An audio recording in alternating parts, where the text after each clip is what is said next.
बिस्मिल्लाहिर्रहमानिर्रहीम। आप किस चीज़ का एब्रीवेशन जानना चाहते हैं? किसी भी चीज़ का, कोई भी चीज़ हो, अगर आपने उसका मुख़फ़्फ़फ़ात जो हैं वो क्या है और उनसे पूरा लफ्ज़ क्या बनता है, वो इस वीडियो में आपको मिल जाएंगे। इससे पहले आपने कभी ऐसा कोई भी ऐसी वीडियो नहीं देखी होगी जिसमें आपको एक ही वीडियो में सारी चीज़ें मिल जाएं।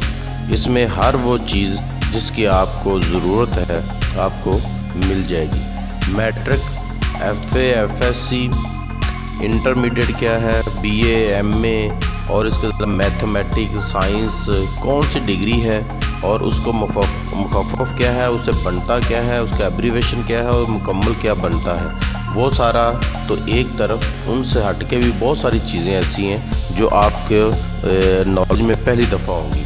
तो देखिए,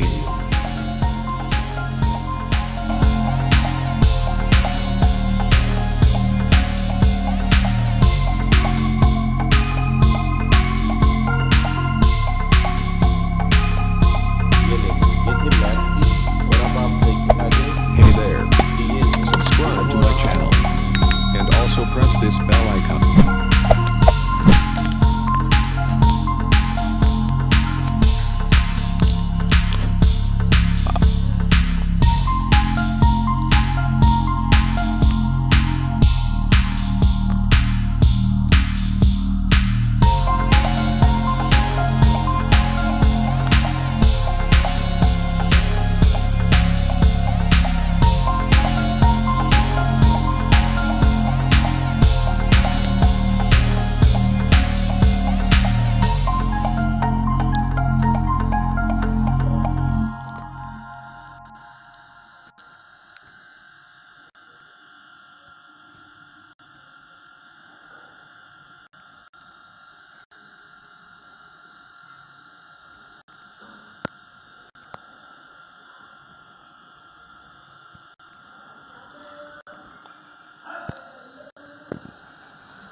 Hey there, subscribe to my channel and also press this bell icon.